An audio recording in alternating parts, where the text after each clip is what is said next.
Here we go. Let's make it a good day. You're a tiger. Give it up for Debbie Gibson, everyone. We do it our own way. Yes! I'm gonna start crying and laughing so hard. I did not do that.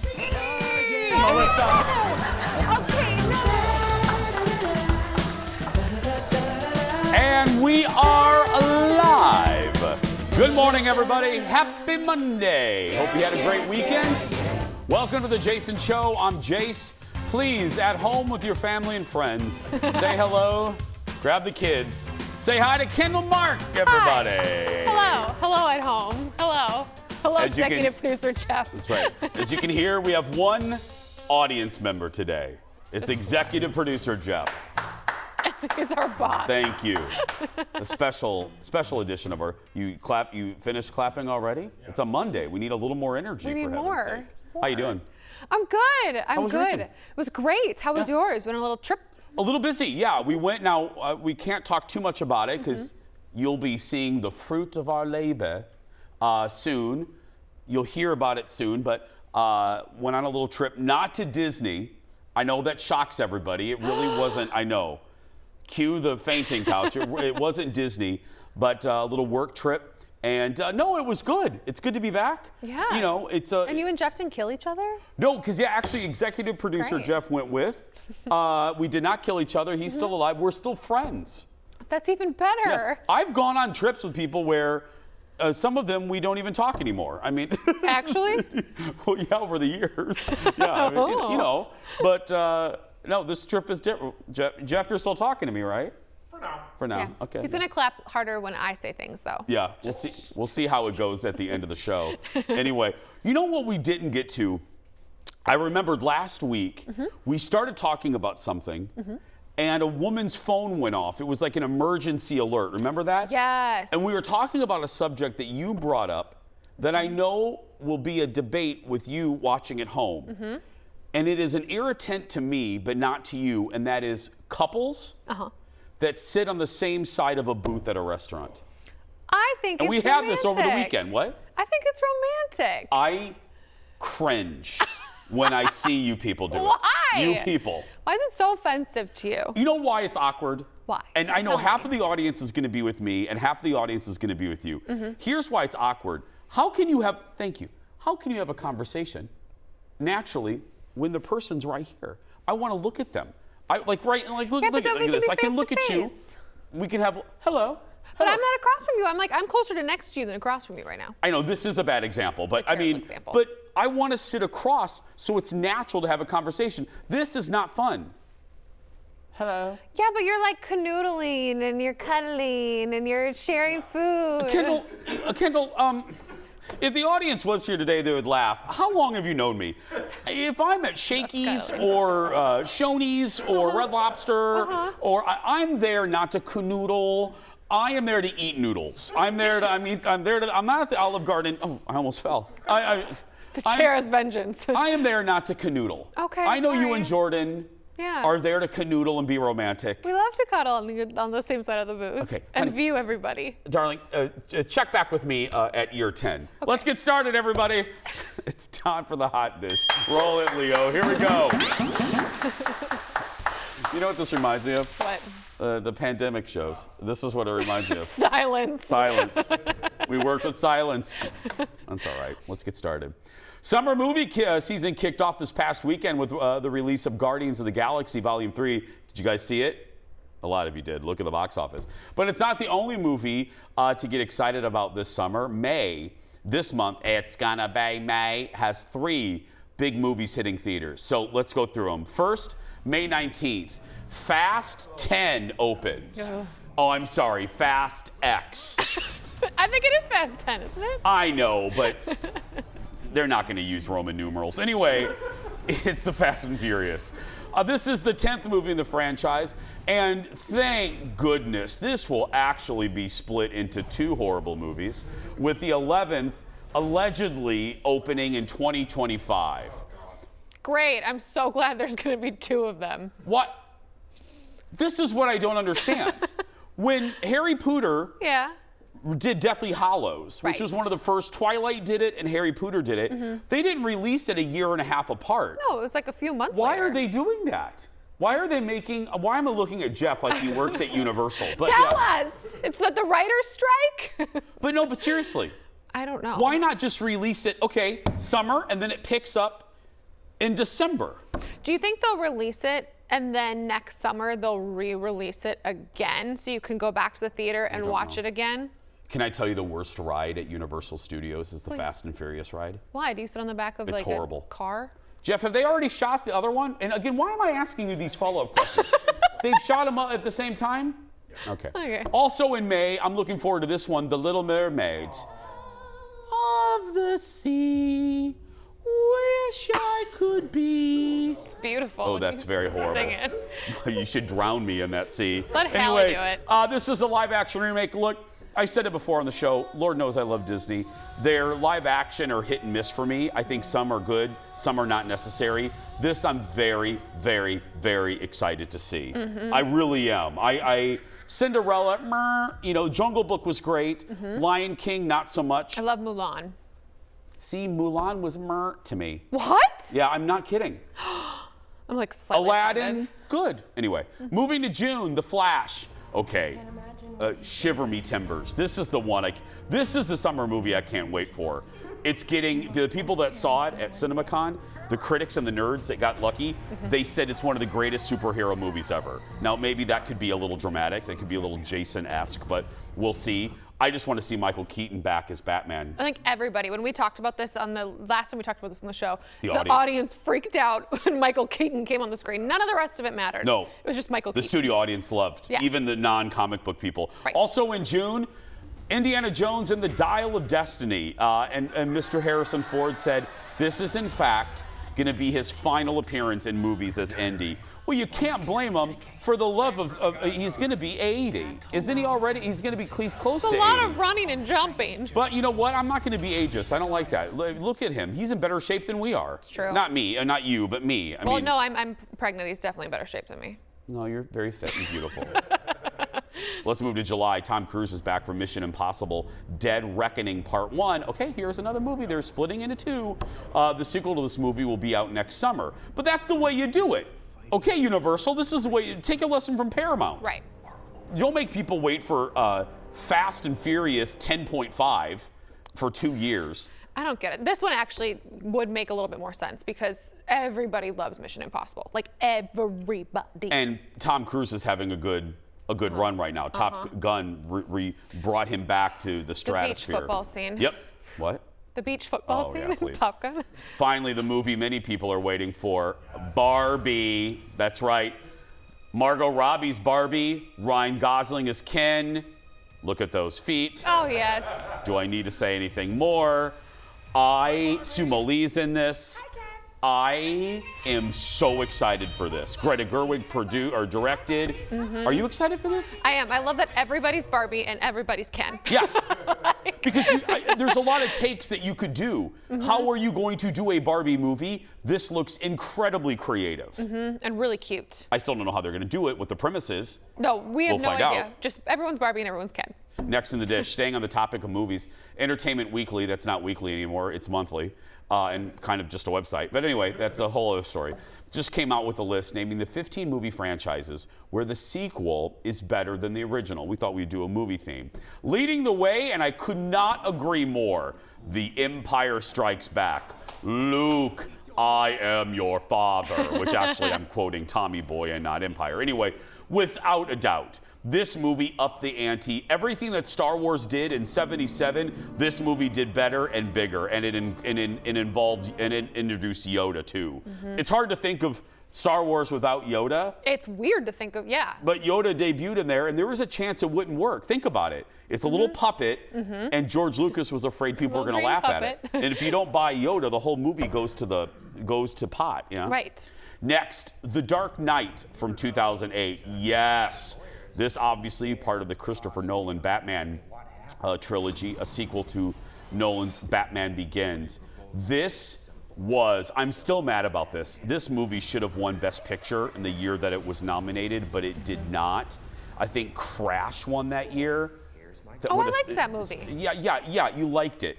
But I didn't, did like, you love love it. it? Yeah, no. Exactly. No. It's a horrible move by the Academy. Next, James Cameron's Terminator 2 Judgment Day. That came out in '91. I was a junior in high school. Kendall, you were barely out of I diapers. was one. Yeah. You were still In eating diapers. You were eating pureed veggies. This was a phenomenon. The effects in this movie, 2 years later, Jurassic Park would do it, but this movie changed effects in so many ways. The next movie is actually the second sequel, Toy Story 3 from 2010. Huh. You know what? At first I wasn't sure about this, but yeah, you know what? 3 is probably the best. Is that when the girl doll comes? I think 2 is when the girl doll comes. This is when they say goodbye to Andy. Oh, I never Andy saw grows this up. one. Oh, this is good. This is a great know, one. I know. Finally, another third movie in a franchise, Harry Potter and the Prisoner of Azkaban. Yeah, you know why this one is good, and I don't know, you are of this generation. Mm-hmm. This one is different. This one is great because it was the first one that Christopher Columbus did not direct, Yes. and it was more mature in the look, in the tone, everything. It looked very different than the first 2 Pooters. And at the time, I liked the first 2 Pooters. I liked the first 2 better because they looked more like the books, how I'd imagine them in my head. As an adult, I preferred the third movie and then the ongoing ones. Yep. Other movies on the list, Spider-Man 2. And we're talking about, is this from the Tobey Maguire years, Jeff? Yeah, probably Tobey Maguire's. Yes, with Doc Ock, so good. Thor Ragnarok and Superman 2. Christopher Reeve? Yes. Oh, yes. Have you ever seen, young one, original. any of the Christopher Reeve Superman movies? No. It's so I know. good. I'm sorry. That No, is a it's fail fine. on my part. No, they live up. Some of the effects don't always hold up. But they're Christopher Reeve. He will always be Superman to me. That's right. That's Superman. lot of people. Margot Kidder, remember Margot? Is she? I don't know. I think she passed. Sorry. I don't know. We'll get confirmation on that one. Lots more to come. We'll be back right after this. Back in a moment. It's the decade that's back in style, as well as the decade I first moved to Minnesota. Today, The Jason Show celebrates the 90s. From the movies to the music to TV and more, we're taking a trip down memory lane to see how this decade of entertainment had an impact on what we watch and listen to today. And there may also be some embarrassing pictures of the staff, just saying. So sit back, grab your Furby, and pour another Clearly Canadian. The Jason Show is coming right back.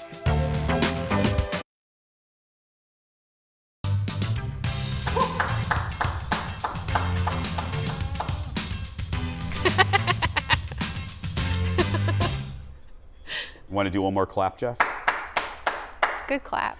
Welcome back to the Monday edition. For anyone who lived through the 90s, I like how we're putting that. You survived. The 90s were great, man. For anyone who lived through the 90s, it's probably a little surreal to see 90s fashion trends coming back. It is a little surreal. That's a good word to put to use. In honor of the 90s, we thought this would be fun. We're dedicating the rest of today's show to the decade when grunge was big and our jeans were rolled. I never did that. Okay, so we asked the staff, we said, hey everybody, let's submit some looks from the 90s. This is 90-91. Oh my God. Yes. Okay. Can I tell you, this is my spouse's favorite picture of me. I don't know what I was doing. This is my great Aunt Lee, my grandma, my mom's. She looks so sweet Yeah. with her casserole dish. I think it's actually a human head she was holding. No. So this is my Aunt Lee, and I can't explain what I'm wearing. First of all, I'm wearing like a mock turtleneck. And then some sort of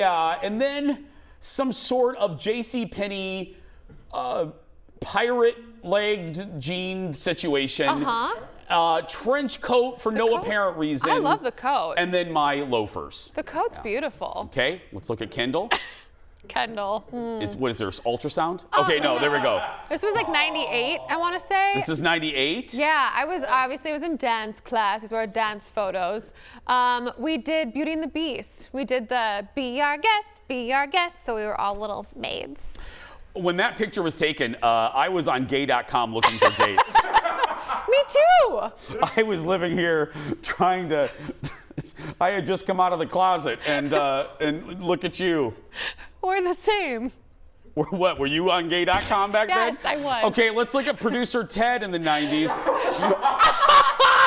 I love this picture so much. This never, ever gets old. Oh my Doesn't it look, did we stretch this photo? I don't know. It looks like someone took his head and took his legs and just stretched them a little bit. His pants. Oh my God, where is his waist? I don't know. Can somebody please identify Ted's waist? Help. Oh my God. Okay, let's look at executive producer Jeff in 91. Oh yeah. He Look at looks the that. same. He You look the does. same. I like the laser You have beams. better hair. The laser beams behind Girl, you. no, are you have so better hair now. 90s. Girl, how tall was that pompadour? Was that? That was a lot of dippity doo. Look at how much product. You had good skin, Jeff. You didn't have a lot of. What do you mean? Look at all the pimples. I had Oh, a couple yeah. pimples. Okay. Just a couple. I noticed the That watch. my fossil friend. watch is the Okay, finally, audience coordinator and the Bette Midler of the Twin Cities, Erin Schwab. She's in the middle, obviously at a hair revival party. Oh, Schwaberini. Oh, God. Oh, look at her. Erin is Wait. to the left of the screen. Our buddy, star of Young Sheldon and Fargo, go Bears, Melissa Peterman is to the right. That hair. Oh my God, look at Missy. Oh, I Look love at- her hair. Look at the amount of eyeshadow Erin Schwab is. I don't think Erin has ever worn that much eyeshadow again. I don't think so either. That is great. Well, now that puts you in the mood for something. Now that you're in the 90s mood, we thought this would be fun. Like I said, we want to start looking back. We're going to start with the movies of the 90s. Earlier, we talked about this year's summer movies, but we thought it'd be fun to look back at the biggest summer movies of the 90s, starting with Hello, 1990. Okay? He's dead. Tell her I love her. He says he loves you. Sam would never say that. Ditto. Tell her ditto. That was ditto. Ditto. I told a girlfriend that. I used that line, like ditto. Yeah. It's so lame. It was so overused. But did it work? No, not at all. She broke up with me. Oh. Look at this. This movie Well, is that does why hold she up. broke up with you? She broke up with me for other reasons too, but no, that movie still holds up. It came out in July of 1990, and Ghost, though it was a very small budget, earned $500 million. I wonder what that is now. You know, like $1 billion. Probably $1 billion. Realistically, I'm not even being a smart aleck. It's probably $1 billion. Crazy. Let's move to 92, the year Jeff and I graduated. Oh, no, I graduated high school. Michael Keaton was back in Batman Returns. This time, Michelle Pfeiffer is Catwoman, and Danny DeVito is Oswald Cobblepot, the Penguin. The movie was considered a disappointment, though, blamed on the darker tone. You know what? Now looking back, though, I recently watched this on a flight. Yeah. I loved this movie. I liked it. I didn't think it was a disappointment at all, but yeah, people, oh, it's so dark. The first Batman was dark, for heaven's sake. they should watch the new The Batman. Yeah. That is seriously. dark. The summer of 93, one of my favorites, brought one of the biggest movies of all time. Who can forget this? My dear Dr. Sattler, welcome to Jurassic Park.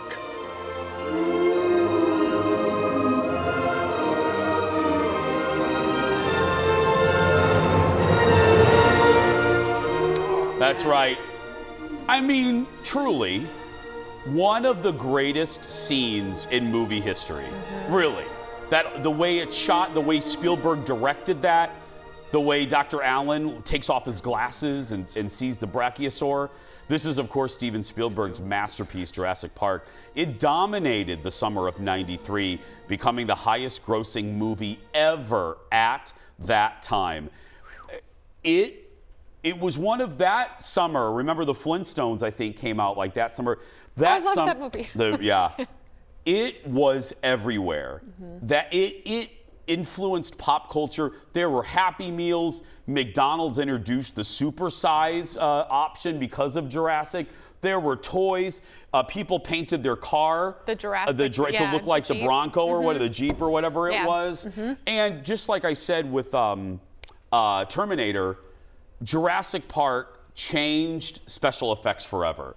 The dinosaurs were supposed to be animatronic, but then some rogue animators at Industrial Light and Magic thought, you know what, I'm going to try to make a computer-generated dinosaur, made the dinosaur a T-Rex, a test of the T-Rex, and put it on a screen that they knew that Spielberg was going to gonna be see. walking past. Spielberg walked past it with Kathleen Kennedy, who now runs Lucasfilm, and they decided to go not with practical dinosaurs, but yeah. To do that. Cool. Just 1 year later, Disney released my favorite Disney movie of all time, The Lion King, earning widespread acclaim and massive box office success. The Lion King in Disney history was part of what they call the Renaissance that started with The Little Mermaid, then Beauty and the Beast, then Aladdin, and then Lion King. Elton John did the music with Tim Rice, Alan Menken. And what's funny is in Disney history, animators didn't want to work on The Lion King. When they were pitching, they all wanted to work on Pocahontas, which came out a year later. Also because great. it was an original story, and everyone's like, no, I mean, it's basically Hamlet. Right. With lions. Animals in the jungle. You didn't know. And then it became what it was. Yeah, it was great. Moving on, it was also the first Disney movie. They just released the first scene as the trailer. Do you remember that? They didn't produce a trailer. They just showed Circle of Life Like as what we were the just trailer. looking at? The whole Circle of Life sequence. Yeah. Cool. Let's move to the summer of '96, shall we? That was the year we got the first Mission Impossible. Can you believe that? And one of my spouse's favorite movies, Twister. But the box office, I do love Twister. Cow. Anyway. But thank you. Thank you for laughing at that. The king of the box office was this, though. Ah, who's the man? Wait till I get another plane. I'm lining all your friends up right beside you. Where you at, huh? Where you at?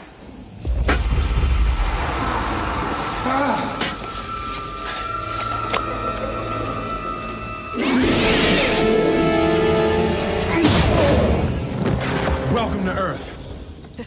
Yep, Independence Day. This movie, you're watching Will Smith become the king of summer movies. It changed everything for him right there, that movie. It re-energized, not that summer movies have been around since Jaws, but that for the 90s, it was like, oh, summer's where it's at. This is cool. This is cool. And again, it was an advance of special effects. Finally, the summer of '99 had two huge movies. First, the return of an iconic movie series.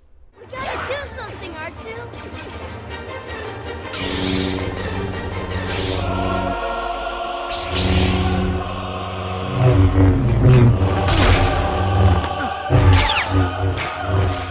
Star Wars The Phantom Menace was the first of the three prequels to come out from the Star Wars universe. Fans had waited since 1983 for a new Star Wars movie. When I die, I will remember going to see this movie at midnight. There was a gentleman that ran in front of the screen as the 20th Century Fox fanfare was going on, and he screamed this, "I've been waiting 20 years for this!" I'll never forget him as long as I live. Thank you, sir. Yeah. Finally, in the summer of '99, one movie became a sensation with its surprise ending. Remember this? I see dead people. The Sixth Sense was a sensation thanks to its surprising ending. M. Night Shyamalan directed that, and he's been chasing that success ever since, sadly. Now every time you see a movie, you expect Signs was something like good. that. Signs was good. Signs was good. The Signs was good. It The was rest a little freaky. of The Village, I'm still so mad weird. about that movie. Oh gosh, when the cape comes I'm off still- and you're like, it- for real? And then The Lady in the Water with Opie Cunningham with Bryce Dallas Howard. That was a horrible movie. She just turned into a falcon at the end and flew away. And you're like, I'm sorry? She was in the water, she was in the swimming pool, and then she flew away like a bird. Bye. I was so angry. And then The Village, don't mean to give that one away, but The Village is next to like I-94. You're like, oh. Yeah, it was so stupid. It was pretend. It was all fake. It was all fake. Literally, there's a highway. It was like 394 next door to the Village. Ridiculous. There's a Menards. VFW across the street. We have a lot more ahead. We'll be right back. Back in a moment. Oh, just give up clapping. It's fine. Like, audience is clapping. Just go ahead and give up clapping. Can't help it. We'll let the people at home clap. Welcome back to our celebration of the 90s. Welcome to the 90s, Mr. Bonks. That's from The Father of the Bride, Martin I know Short. that one. Yeah. We just talked about movies. Now let's look back at music, our executive producer's favorite subject. It was a decade full of different music styles. That's what made it, I think, great. But when the decade started, it was all about one thing: grunge.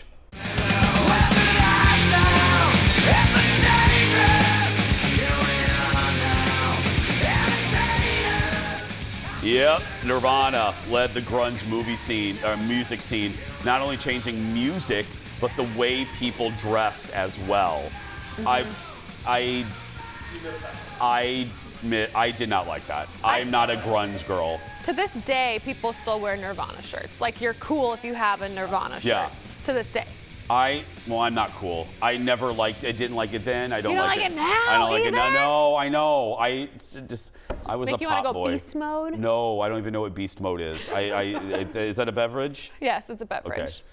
Hip hop and rap were huge. They hit the mainstream big time in the 90s. And 1992, such a good year, featured the debut of one rapper that is still going today.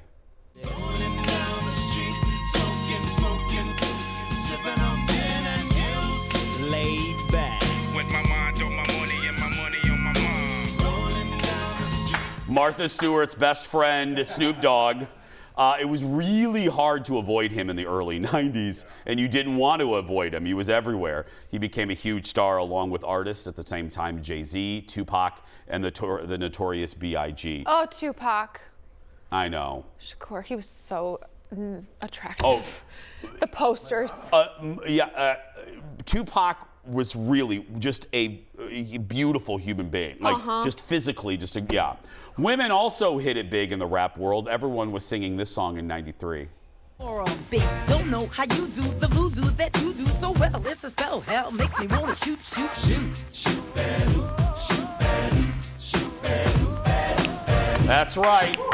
One of my all-time favorite songs. This is Shoot by Salt and Peppa. I love Salt and Peppa. It hit number 4 on the Hot 100 charts. One of my favorite songs of that era. I loved all those outfits in that music video, too. If I have a cocktail and a half, I a can half. do 70% of that song in karaoke.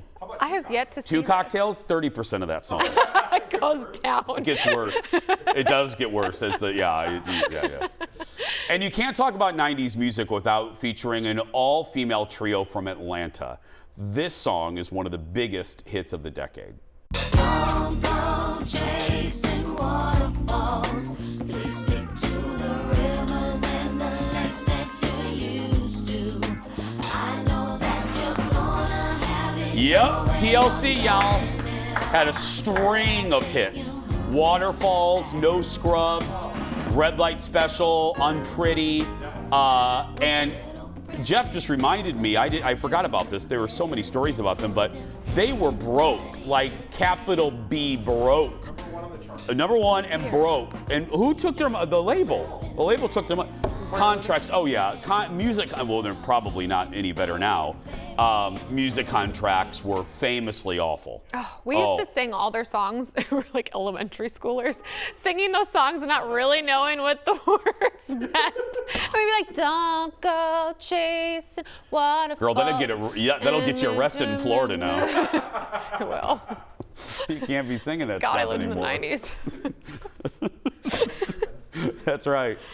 Yeah. No Scrubs. Our biggest scandal in music was I Want Your Sex by George Michael in '86 when that came out. Good Can you Lord. imagine 7-year-olds singing No Scrubs? How we didn't want no scrub. Yeah, again. As the 90s came to a close, bubblegum pop made a resurgence. Thank goodness. I love this so much. and it was led by two competing boy bands, including this group. You know who it is. Quit playing games with my heart. With my heart. I should have known from the start. That's right. The Backstreet Boys with their first big hit in the U.S. Look at that hair. So good. Look at the soft filtered lighting. I wish we had that lighting Oh, here. Nick. Oh, Nick, look at that hair. Oh my got goodness. flow. Well, if you were a boy band fan, you were either a diehard Backstreet fan or you loved this group.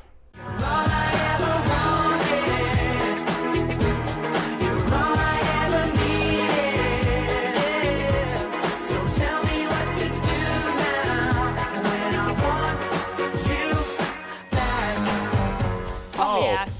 Yes. Nice garbage bag in the back of that set. That's NSYNC, obviously. Justin Timberlake competed with Backstreet throughout the late 90s and into the 2000s. Oh, Oh, I saw NSYNC at the Metrodome. really? Oh, yeah. Were you NSYNC or Backstreet? I was NSYNC, and I was the only person within a mile that could drink alcohol at that concert. I was probably there. Finally, just as the decade was ending, a young woman released one of the biggest hits of the era. With you, I lose my mind. Give me a sign. Hit me, baby, one more time. Oh, Brit. That's her debut single, a song that was actually offered to TLC first, but they turned it down. We love you, Brit. Take care of yourself. More 90s celebration when we come back. Back in a moment. Nothing that I wouldn't do.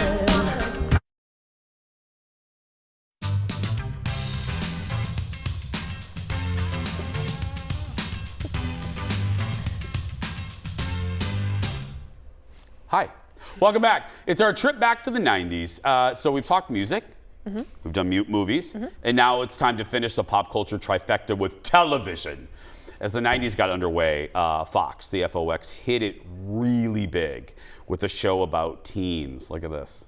Hey. My name's Brandon Walsh. Brandon Walsh. Scotch or Irish? Both, actually. By way of Minnesota. Oh, look at Dylan. R.I.P. Luke Perry. That's the first time Brandon Walsh met Bad Boy Dylan on the hit show Beverly Hills 90210. It was a ginormous hit for the actually fairly new Fox network. Fox debuted as a network in '86. So this was the first time that like young people were like, oh, this network's kind of for us. It really cemented Fox's dominance with the younger demographic. I can't imagine why people would want to watch that show after those two gentlemen popped on screen. Look at Jason Priestley's hair. Oh, God, he had good hair. I'm so jealous. You can't mention 90210 without talking about its companion show, its spinoff, Melrose Place. That show was the hottest show on television in the early 90s. And what are they wearing? Look, Courtney Thorne Smith. Remember her? Andrew Shue. Sorry about your wife and oh yeah, sorry about age, that. TJ. Sorry about that, Andrew. Because I had a huge crush on Andrew. Andrew Shue? Yeah, he played soccer. That's all I need to say. That's all. Not gonna dig into that. He doesn't eat pizza. Let's just say that. The 90s, I was like, oh, is he shirtless in that one? The 90s was the era of must-see TV on NBC, and every Thursday night, things got kicked off with this show. But I don't want to be single, okay? I just want to be married again.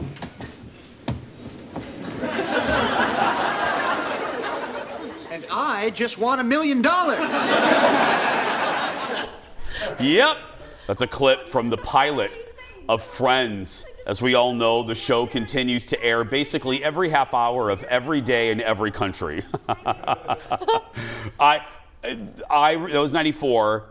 I remember that debuting and going, this is going to be huge. I just had a feeling. I'm pretty good at calling that chemistry. stuff. Yeah. It had everything. Je ne sais quoi. Time slot, network, cast, it had everything. You may not realize it, but another show premiered the same year as Friends. ER did as well, was even more popular than any sitcom, making George Clooney a huge star. I know if you're young and you're like, it's hard to think of George Clooney as a TV star. No, that's where he started, really. Facts of Life, and then this. The show also introduced Juliana Margulies and countless Anthony Edwards, countless other people.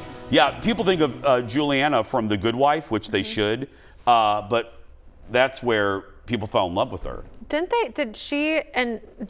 love Clooney. each other? Yes, Clooney and they her had loved each other? right, Jeff? They were, yeah. Huge hit. NBC dominated, because they put them on at 9 o'clock.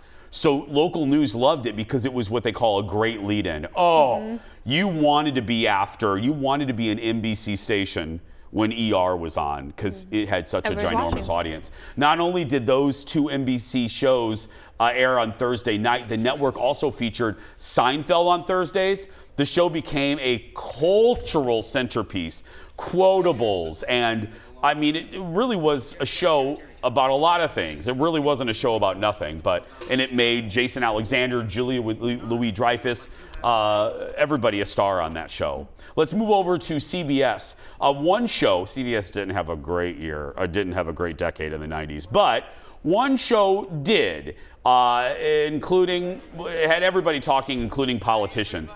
Candice Bergen starred as Murphy Brown, winning countless Emmys and accolades.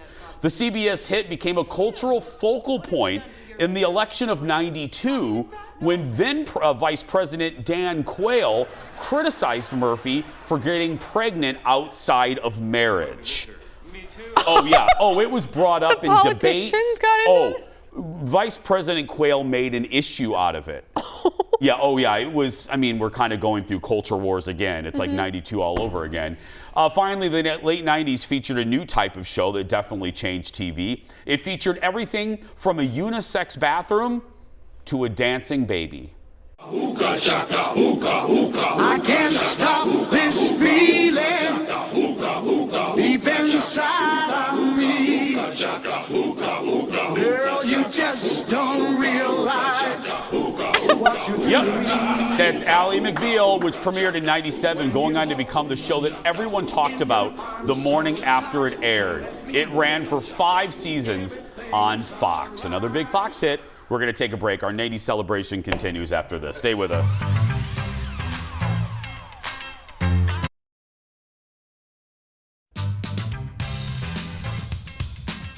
And just like that, we are back.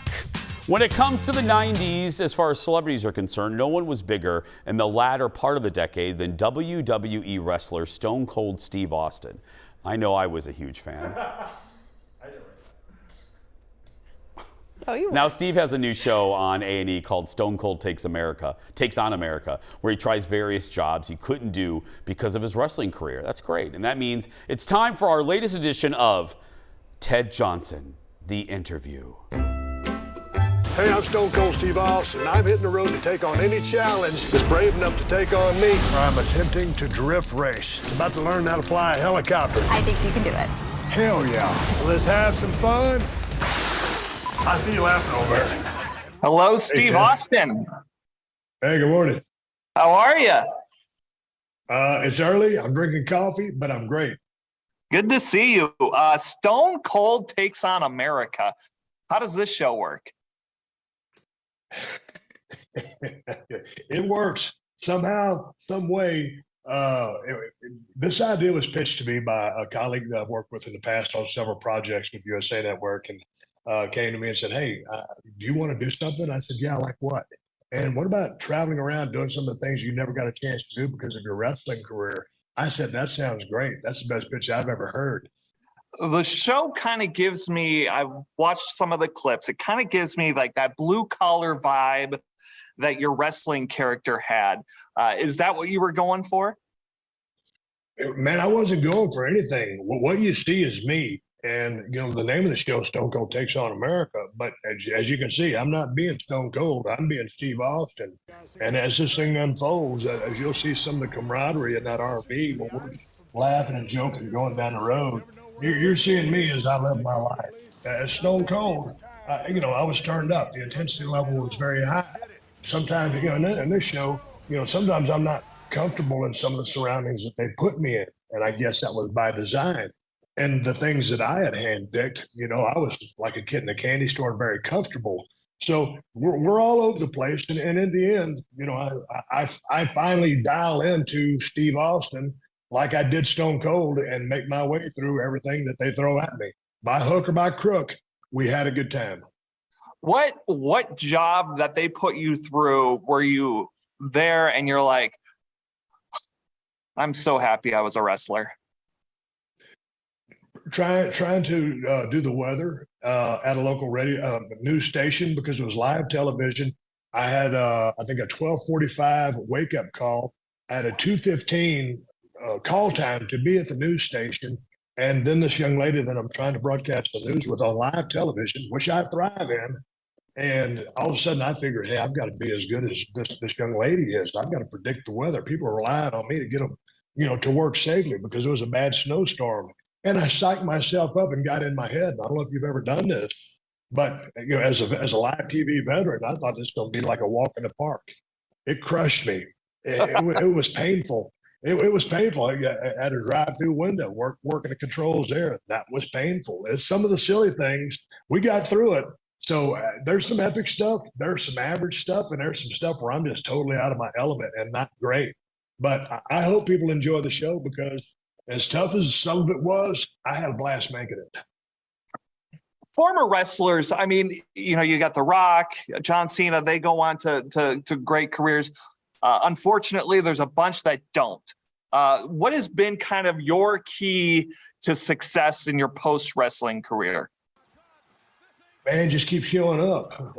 When I left the business of pro wrestling back after my last match with The Rock at WrestleMania 19 in Seattle, I walked away from the business. Well, you think, hey, Stone Cold, he's on top. He's got a great exit strategy. I didn't. I floundered for a couple of years and down there in Texas, and I finally had a wake-up call, and I told myself, I said, hey, man, you better get your butt out there to L.A. and try to do, something in the entertainment world and, use the Stone Cold name that you worked so hard to build up. So I moved out to L.A. I don't like acting, but I did some movies, and that was a kind of a means to an end to get into hosting and doing some television shows. So, golly, if you just keep showing up, you can make it. And whatever it is you're trying to do, just keep showing up, you'll make it. Stone Cold Steve Austin, known for his jorts, beer chugging, in your face. How is real life Steve Austin different? Man, well, just totally different, more laid back, but I'm type A. Sometimes the crew, we would have a start time. We never met that start time. As a type A personality, I've never been late to anything in my life almost because that's how much of a time fanatic I am. So I'm a time fanatic, but I'm pretty laid back in real life and not as, I'm outgoing. I'm not in your face like Stone Cold. I'm just kind of reserved. Sometimes, being around people is a little unnerving for me. So that's just the way I am. Great job, Theodore. Thank you, Ted. In honor of Barbara Walters, the Ted Johnson interview. New episodes of Stone Cold Takes on America debuts Sunday nights on A&E. We'll be right back. Back in a moment.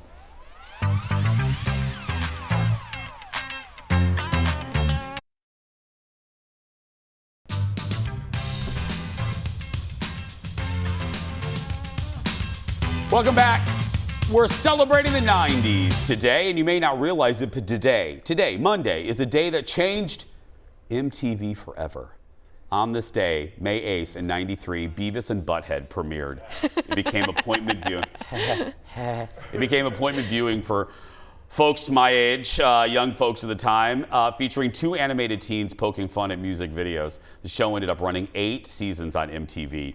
2 movies were made featuring Beavis and Butthead. And a few years ago, the series came back. Now it's on Paramount Plus, and it's as funny as ever. We'll be right back.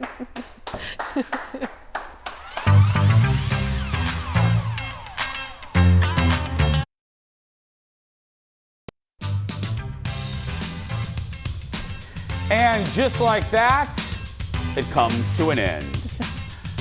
Thanks for hanging with us for our 90s Oh, it looks like we have one more 90s picture. Oh, I wonder what it could nobody be. told me about. Oh. No! Yes. No! Okay, now Factually, this is 89. No. Whatever. This is because I was still in band. This is 1989. My one and only year in high school band. Look at my hair. Nice. Anyway, that is going to do it for us. You can't laugh at that. That's going to do it for us. If you're a kid watching and you're being bullied, you go out there and be yourself because nobody can tell you're doing it wrong. We'll see you tomorrow. Bye, everybody. Hate The that belt picture. and everything. The belt. It was the worst.